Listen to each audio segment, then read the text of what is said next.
हे दोस्तों, मैं हूँ राइटर ममता चौधरी। आप देख रहे हैं काशी की छाँव में अभय, एपिसोड नंबर 36।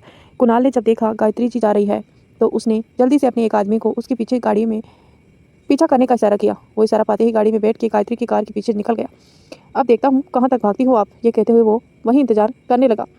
इधर अभय काशी और युग के साथ हॉस्पिटल पहुंचा। उसने हॉस्पिटल को देखकर मुस्कुरा के कहा, आप यहाँ चेकअप कराने वाले हैं? उसके ये कहने पर पूछने पर काशी ने उसे कहा, हाँ क्यों, क्या हुआ? ये हॉस्पिटल अच्छा नहीं है क्या?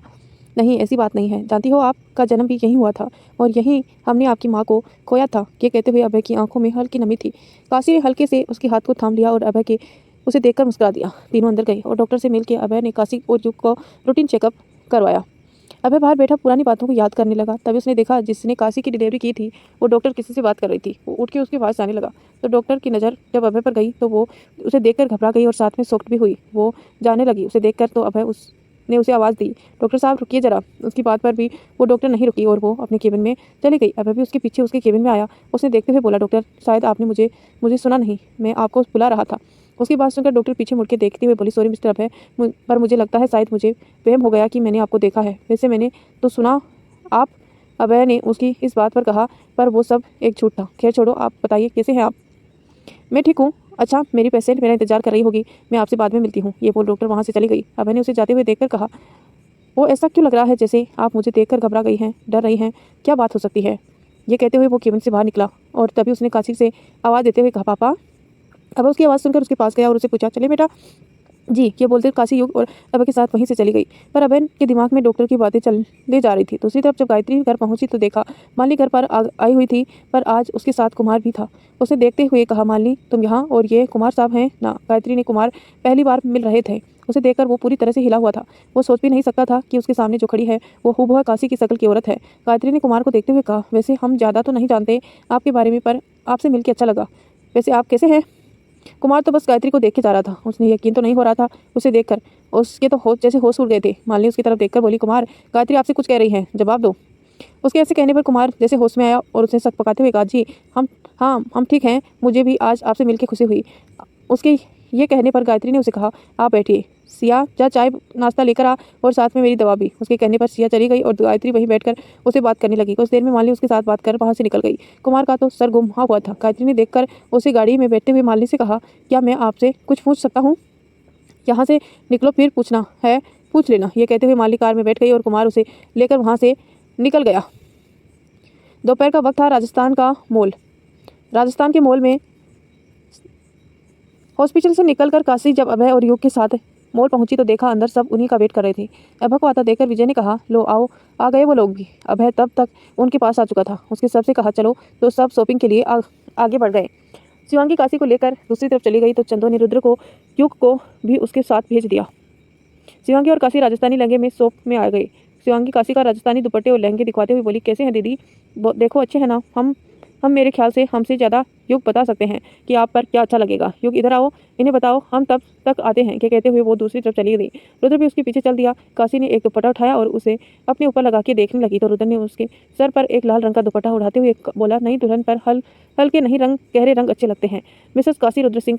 उसके ऐसे कहते ही काशी ने उसकी बात पर पीछे मुड़ने लगी तो रुद्र ने उस पीछे से उसके हाथों को मोड़ के पकड़ लिया और उसके पास आया और उसके बोला, ये दुपट्टा आप पर अच्छा लग रहा है, ले ले इसे।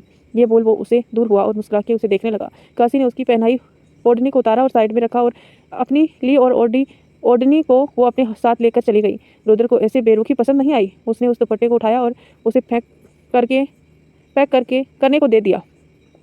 सबने सारी शॉपिंग कर ली और सब फ्री शॉप में आकर बैठ गए, कॉफ़ी शॉप में आकर बैठ गए। काशी भी आ गई। अभय वहाँ था पर उसका दिमाग जैसे कहीं और ही था। काशी ने सबको देखकर कहा, तो क्या लेंगे आप लोग? ये कहते हुए काशी ने एक वेटर को आवाज़ दी। वेटर ने आने पर सब ने अपना अपना ऑर्डर दिया और वेटर का लिख कर चला गया। वेटर के जाते ही काशी की नज़र कुछ लड़कियों पर गई। उसे देखकर काशी ने कहा कि यहाँ पर ये वही लड़कियाँ थी जिसे काशी ने रुद्र के बारे में झूठ बोला था। काशी को भी उन लड़कियों ने देख लिया था। वो सारी लड़कियाँ उठ के उसके पास आई और बोली, हाय, कैसे हैं आप? और आपके दोस्त, आप कैसे हैं? काशी ने उनकी बात सुनकर कहा, हाँ वो अब ठीक है। ये कहते हुए वो सबकी तरफ देखने लगी। तभी उस लड़की की नज़र रुद्र पर गई तो उनमें से एक ने उसे देखकर डरते हुए कहा, अरे ये तो यही बैठी है, कैसे हैं आप? अब आपकी दिमागी हालत कैसी है? हमने आपके बारे में सुनकर बहुत बुरा लगा। बताओ, आप दिखने में कितने अच्छे हैं, पर अब क्या कर सकते हैं? रुद्र उसकी बात पर गुस्से करते हुए बोला, आप सब क्या पागल हैं? कैसी बातें कर रही हैं? मेरे दिमागी हालत को क्या हुआ है? अरे आपकी दिमागी हालत ठीक नहीं है, आपको रह रहकर दौरे आते हैं और आपका इसी इसी चीज़ का इलाज चल रहा है। उसमें से जैसे एक लड़की ने ये कहा तो काशी ने मुंह बना के अपना सिर पीटते हुए खुद से कहा, क्या महादेव, आपको मेरी खुशी अच्छी नहीं लगती जो इस रुद्र देव के सामने इसके मुंह से सब बुलवा रहे हो। लगता है इन्हें यहाँ भेजना भी होगा, यहाँ से भेजना ही होगा। ये सोचते ही उसने उठ के उसमें से एक लड़की का कंधा पकड़ा और मोड़ते हुए कहा, चले आप सब जाइए। सब ये देखकर मुस्कुरा रहे थे। 1 मिनट रुको, मुझे इनसे ज़रा बात करने दो। ये कहते हुए उसने काशी को पीछे कर दिया। काशी ने आगे आते हुए उसे कहा, आप क्या बात करेंगे कंवर साहब? अरे जाने दे। हाँ तो मैं कौन सा पकड़ के बैठा हूँ? ये कहते हुए वो उन लड़कियों की तरफ मुड़ा और उसे बोला, तो ये आप सबको किसने बताया कि मेरी दिमागी हालत ठीक नहीं है और मुझे दौरे आते हैं? ये कहते हुए उसने पीछे खड़ी काशी को देखा और घबराई हुई सी स्माइल कर दी उसे देखकर। उसमें से एक लड़की ने काशी की तरफ उंगली दिखा के कहा, इन्हें ये ही उस दिन हमें बता रही थी कि आपकी दिमागी हालत ख़राब है, आपको दौरे आते हैं। आपने अपनी आप किसी को डेट पर ले कर आते हैं और उसे जहर देकर मार डालते हैं। आपको बहुत भयानक दौरे पड़ते हैं।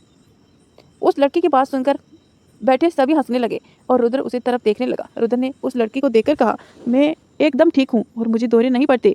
मेरी कोई गर्लफ्रेंड नहीं है और इन्होंने आपसे जो भी कहा है वो झूठ था।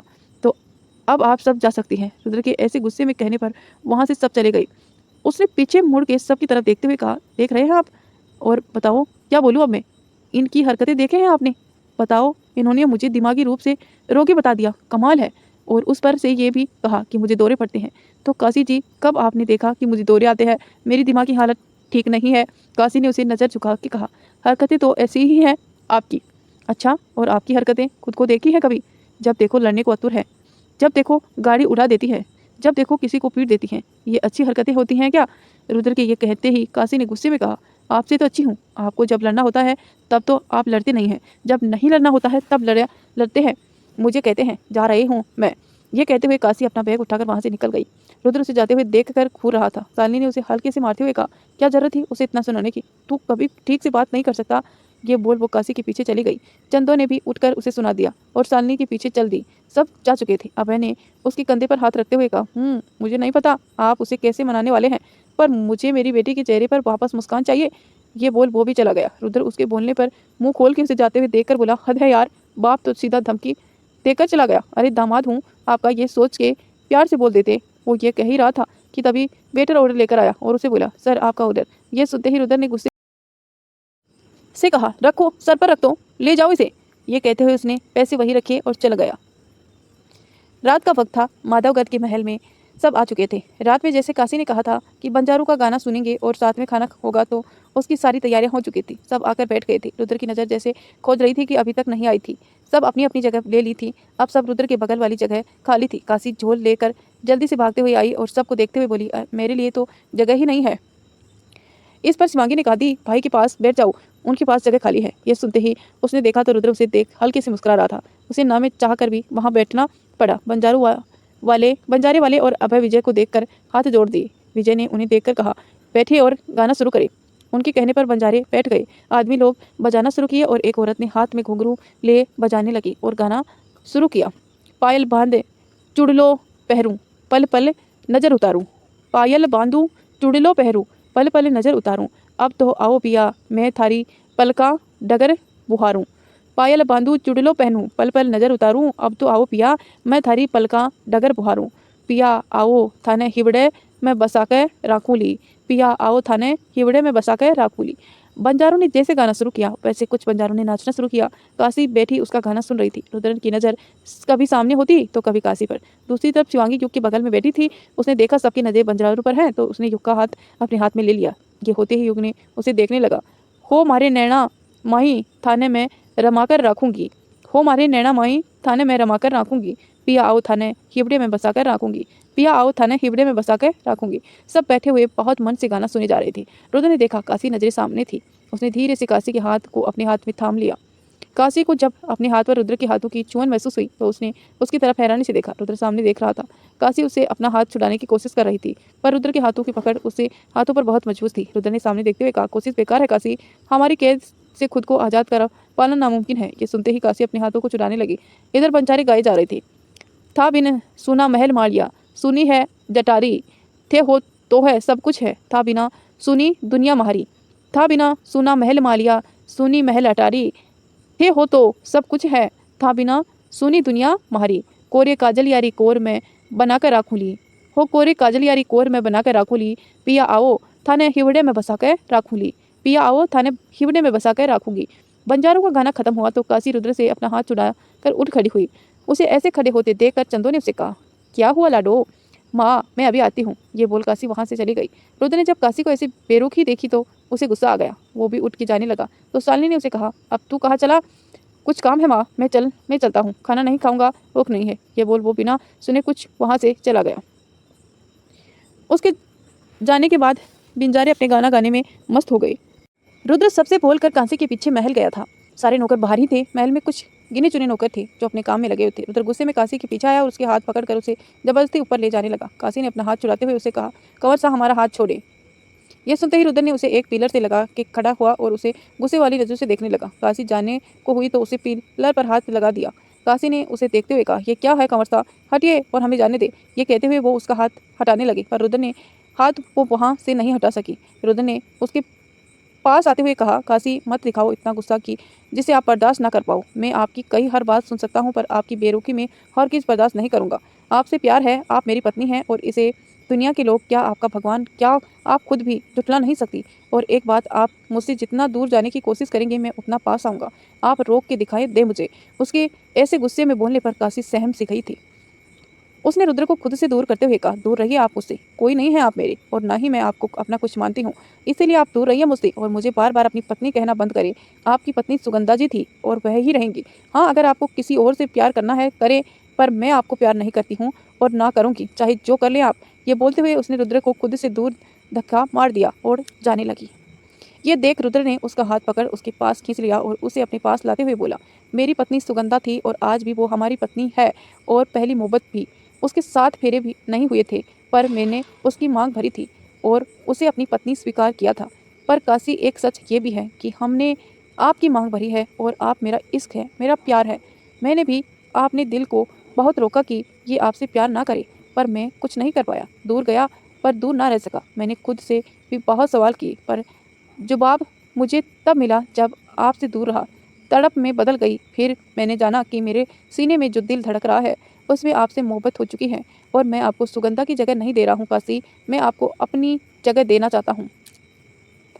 काशी ने उसे देखते हुए कहा, मुझे आपकी ज़िंदगी में कोई जगह नहीं चाहिए और ना आपकी ज़िंदगी में आना चाहती हूँ।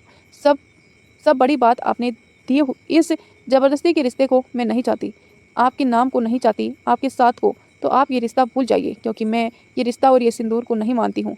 आप सिर्फ मांग में सिंदूर भर देने तो मैं आपकी पत्नी बन जाऊँगी। नहीं रुद्र जी, मैं आपकी पत्नी नहीं हूँ और ना बनना चाहती हूँ।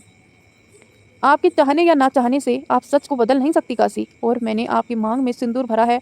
इस नाते आप चाह के मुझसे अपना ये रिश्ता नहीं तोड़ सकती। आप चाहकर भी मुझे खुद से दूर नहीं कर सकती। कर सकती हो तो कोशिश करके देख लो क्योंकि अब तो हम आपकी सांसों में बसे हैं। निकाल सकती हैं तो निकाल के दिखाओ। यह कहते हुए रुद्र की आंखों में गुस्सा साफ दिख रहा था। अगर आप सांसों में फंसे हैं तो मैं ये सांसें ही रोक दूंगी पर आपको नहीं अपनाने वाली। यह सुनते ही रुद्र ने उसकी गर्दन पर कस के पकड़ा, अपनी करीब कर लिया और उससे बोला, ऐसा सोचना भी मत क्योंकि अगर आपको कुछ भी हुआ तो मैं किसी को छोड़ने वाला। आपकी चिंता के साथ पूरा जैसलमेर जलेगा और ये बात याद रखना आप, नहीं तो कुछ नहीं। अब सोच समझ लो और अपना ख्याल रखो क्योंकि अगर मेरी पत्नी को कुछ भी हुआ तो मैं अपना गुस्सा रोक नहीं पाऊंगा। तब शायद रुद्र का क्रोध सब देखेंगे। रुद्र के ऐसे कहने पर काशी ने उसे गुस्से से धक्का दिया और वहाँ से गुस्से में चली गई। रुद्र उसे जाते हुए देख रहा था और उसे उसकी पायल की आवाज़ को सुन रहा था। वो जब पीछे मुड़ जाने को हुआ तो अभय खड़ा था और शायद उसने सब सुन भी लिया था पर रुद्र उसके सामने ऐसे खड़ा था जैसे उसे कोई फर्क नहीं पड़ता। वो वहाँ से जाने लगा तो अभय ने उसे कहा, वो आपसे प्यार नहीं करती तो क्यों ज़बरदस्ती एक रिश्ते में उसे बांध रहे हो? रुद्र ने उसे बिना देखे कहा, क्योंकि मैं जानता हूँ कि वो मुझसे प्यार करती है और मेरी पत्नी है वो, मैं उन्हें किसी और का होने नहीं दूंगा। अभय उसकी बात सुनकर उसकी तरफ देखकर बोला, जिस शादी को मेरी बेटी नहीं मानती उसे मैं ना मंजूर नहीं देता। फिर रही बात शादी की, और वो भी ऐसी शादी की, तो मैं ऐसी शादी नहीं मानता। इसीलिए मैं उनकी शादी उसकी मर्जी से करवाऊंगा, जहाँ उसे पसंद हो, जिसे वो पसंद करे, तो भला भूल जाओ उन्हें।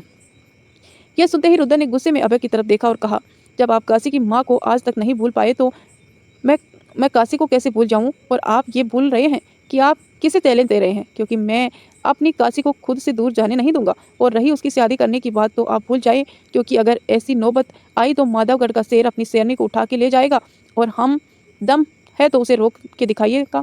मेरे लिए काशी की सांसों से बढ़ के मेरे लिए पूरी जिंदगी है, उसे किसी को दे देना मुझे गवारा नहीं। आप चाहें तो कोशिश करके देख लें, मैं भी यही हूँ।